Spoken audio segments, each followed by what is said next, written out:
Hey y'all, it's Laura and welcome back to How to Build a DIY Stash Kit. This is a series we're going to be doing all year long. Every month I'm going to create a new stash kit using brand new inspiration. Now make sure to subscribe and hit that little notification bell as well so you don't miss any of my upcoming videos.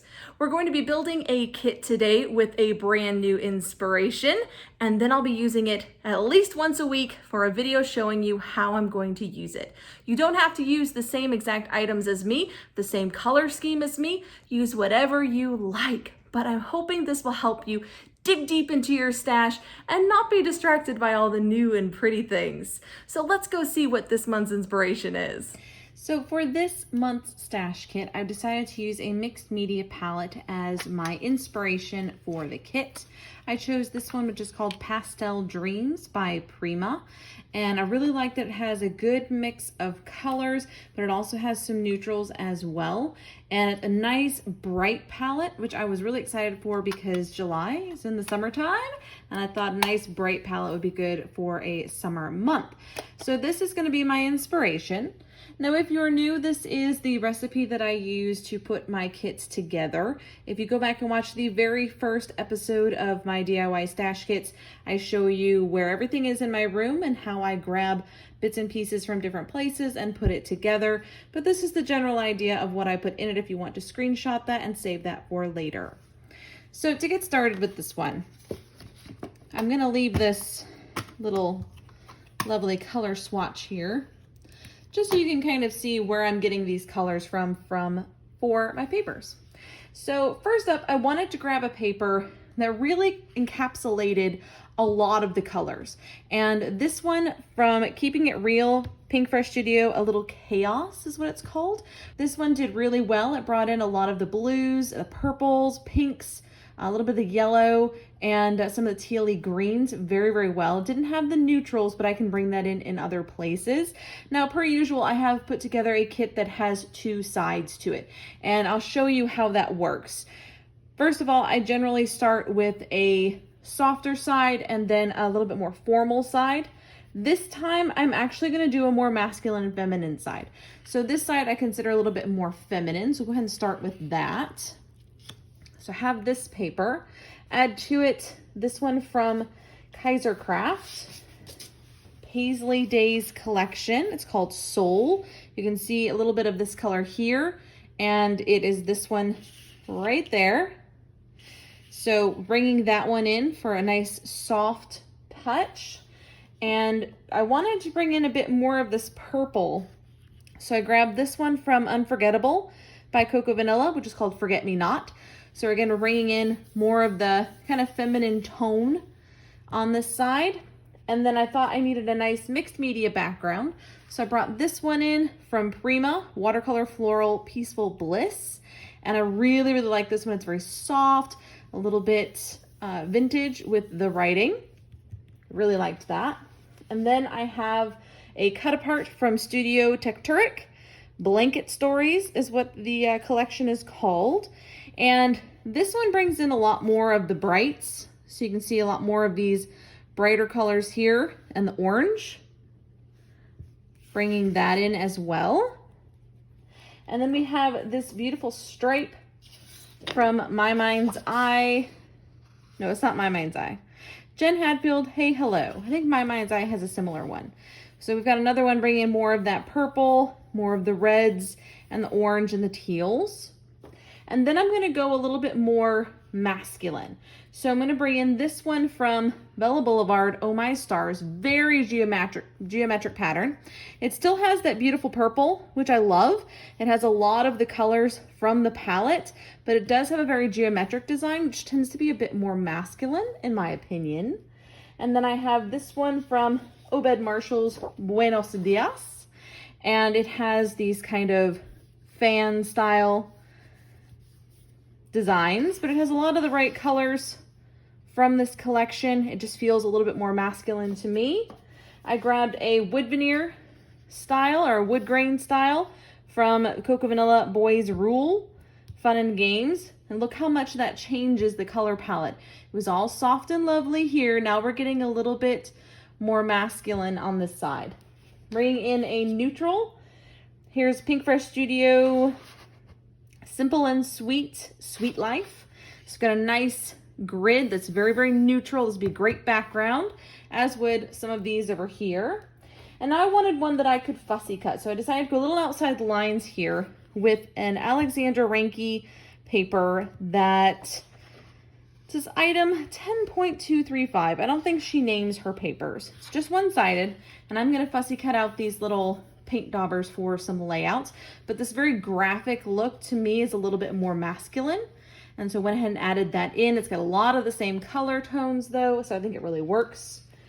I brought a really fun Alexandra Ranke paper in that has that brown. So we've got 2 shades of brown on the color palette, and this one almost perfectly matches the lighter tone. It also has a lot of script, so I'm bringing in a script paper as well, and this one just begs to be a background. Now, when I first looked at this, I went, oh, it's a face. So probably when I use this, I will probably like cover up one of these, maybe even do clusters over the top of each so it doesn't look quite so much like a face, but it is pretty cool. It is a very, very cool paper. So I'm gonna put that one just there. And lastly, this really bright orange. Now, as you can see, it works very well with some of the orange in other papers, but I really felt like I needed a pop of color to mix in with a lot of the others. And this is a super close match to the orange in the palette. Not a lot of other orange, just a couple of small pops. And so I wanted one more big, bold orange to mix in. Now for my specialty paper, I grabbed this Chamel's Field Trip cut file. So the individual pieces do come out, as you can see, so you can use the outside and the inside. And so I'm really excited to see how I can incorporate that with my kit. So this is the general color scheme we're going with here. Very bright and colorful. Like I said, we're going with 2 different sides to a kit, just like I normally do, like a slightly softer, more feminine side, a more graphic and geometric masculine side. This works really well because I'm scrapping both girls and boys photos as well as family photos. So I like to have a lot of options in my kits. So now that I've got all of the 12x12s pulled together, here is the 6x6 paper pad I'm going to be using. This one's Live, Laugh, Love from Elle Studio. It has a nice mix of color patterns. So putting that up next to the palette, it works beautifully. Brings in a lot more of that purple as well, which I'm really excited about. So that ties in quite nicely. So now that we've got all the papers, I'm going to go ahead and clean this up, and then we'll start looking at the embellishments. Okay, so let's start with the layering pieces and ephemera. So I always bring in some project life cards because I have a bunch of them, and I use them largely for layering or journaling spots on my layouts. I don't do a lot of pocket pages outside of my monthly project life, and so these are mostly going to be used for layering behind photos. I also have 2 ephemera packs this time. I've brought in Cocoa Vanilla's Legendary, again going for the masculine and feminine side of the kit. This one has a lot of the nice pops of orange, a lot of those geometric designs, and that dark wood grain, so I thought that would work out quite nicely. And then I have Chamel's Never Grow Up Floral Pack, which will give me lots to pick from for the feminine side. As you can see, the colors line up really well, which I was very excited about.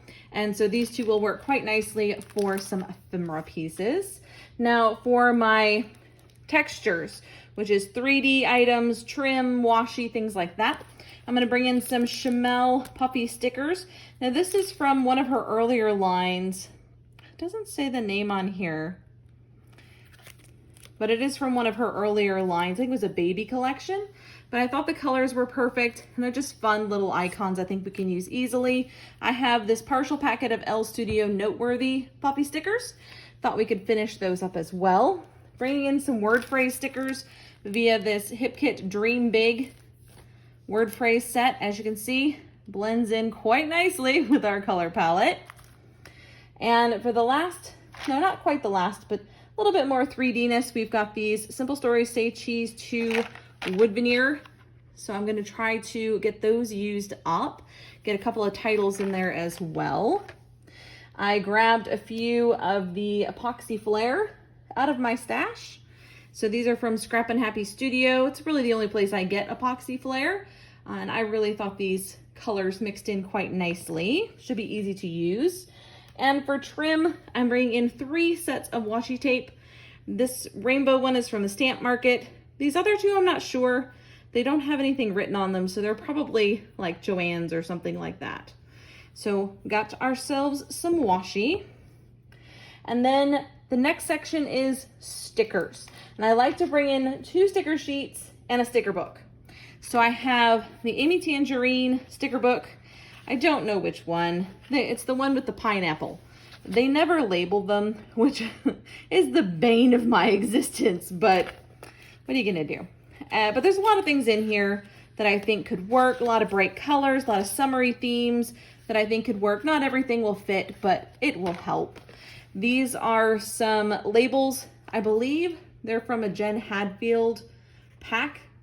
And I'm gonna go ahead and include these as well. I like the wood grain. I think that should be easy to use. I've got the You Rock Cocoa Vanilla 6x12 stickers. We've got some more word phrases. Lots of random bits and pieces will work really well with the masculine side of my kit. For letters, alphas, etc. I'm bringing in Hip Kit Awesome Life. I'm sure these are by Pink Fresh Studio because it looks like Pink Fresh Studio made them. So some small alphas via Hip Kit Club. And then some larger alphas, which are called Gilded. These are some chipboard thickers that I'm hoping to use up.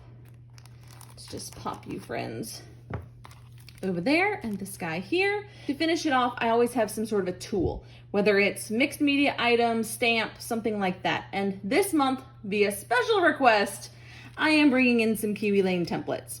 So these are just some random templates. I grabbed some stars.